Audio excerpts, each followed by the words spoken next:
Pauline Füg ist sogenannte Poetry Slammerin. Seit fast 20 Jahren trägt sie ihre Gedichte bei Poesiewettbewerben in ganz Deutschland vor.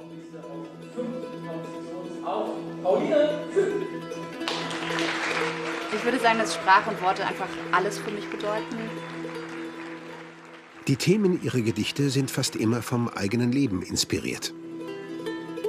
Hallo. Sie sagen mir, ich soll Brot essen, soll endlich, soll Mutter sein, soll Mutter werden. Ich bin eine Frau, esse von meinem Tisch, was unter den Tisch fällt. Ich bin eine Frau. Bin ich eine Mutter? Ich bin keine Mutter. Bin ich eine Frau?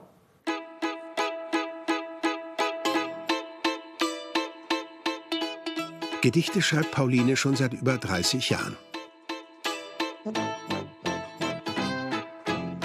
Also ich habe schon als kleines Kind meine Eltern nach Reimwörtern gefragt auf Sachen und Wörter waren immer schon mein Ding. Also ich habe schon auch ganz früh Tagebuch geführt und alles aufgeschrieben und beobachtet und festgehalten. 1983 wird Pauline in der ehemaligen DDR geboren. Ihre Eltern sind Regimekritiker und wurden als gläubige Christen benachteiligt. Als Pauline 4 Jahre alt ist, dürfen sie in den Westen ausreisen. Meine Eltern sagen immer, sie sind mit 50 Westmark, die sie in den Windeln von meinem Bruder versteckt hatten, sind wir aus der DDR quasi raus und dann mussten sie alles neu aufbauen.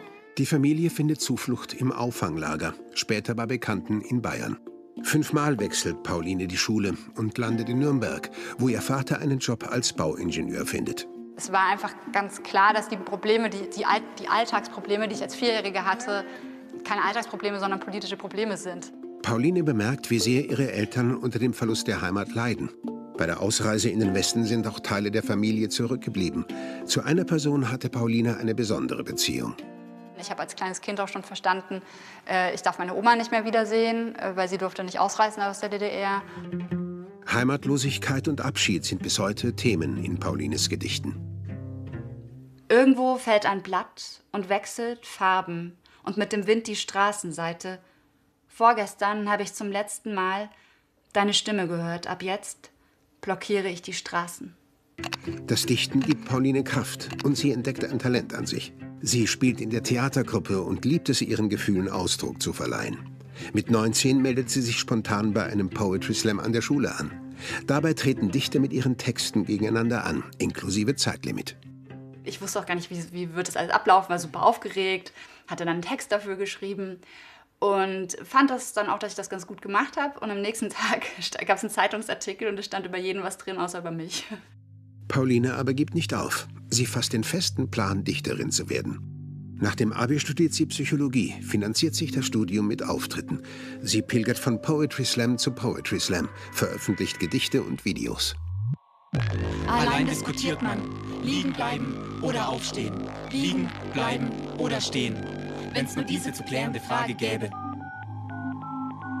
Der große Erfolg aber bleibt aus.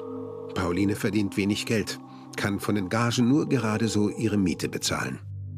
Und dann habe ich so nach 2 Jahren gesagt, nee, ich mache das nicht mehr weiter. Und dann habe ich Bewerbung geschrieben als Psychologin und ist auch wieder so eine krasse Story. Und dann wirklich auf dem Weg vom Briefkasten zurück habe ich einen Anruf bekommen, dass ich den Kulturpreis Bayern gewonnen habe. Und es war wie so irgendwie Schicksal oder irgendwie eine Fügung. 2011 macht der Kulturpreis Bayern Pauline über Nacht in Deutschland bekannt. Seitdem kann sie vom Schreiben leben.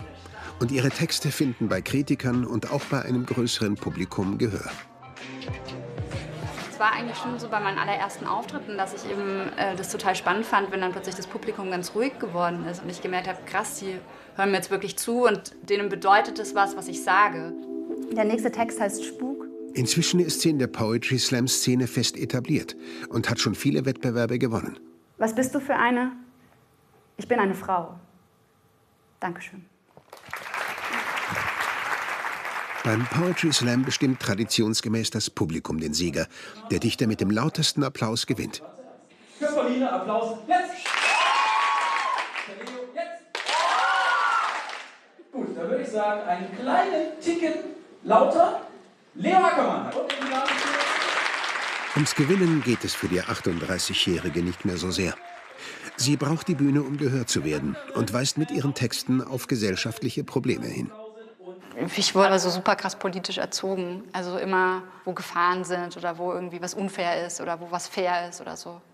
Schon als Kind setzt sie sich für ihre Mitschüler ein und kämpft für eine gerechtere Welt.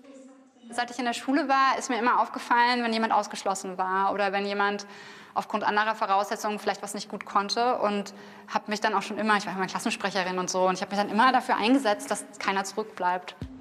Das ist bis heute so. Unter dem Namen Demenzpoesie gibt Pauline deshalb neben den Auftritten auch Gedichtkurse in Alten- und Pflegeheimen. Demenzpoesie ist ein in den USA entwickeltes System, wie mittels Gedichten das Gedächtnis trainiert werden kann. Pauline hat es vor vielen Jahren aufgrund einer persönlichen Erfahrung nach Deutschland gebracht. Ich habe nach dem Abi im Pflegeheim gearbeitet. Das war so mein Job nach dem Abi und hatte da so eine Hilflosigkeit. Und dann habe ich durch meine Arbeit im Pflegeheim eben gelernt, wie man damit umgeht, in der Situation umgeht. Und deswegen hat mich das interessiert. Fast 20 interessierte Pflegerinnen und Pfleger sind ins Münchenstift gekommen, um zu lernen, wie Pauline mit Demenzkranken arbeitet.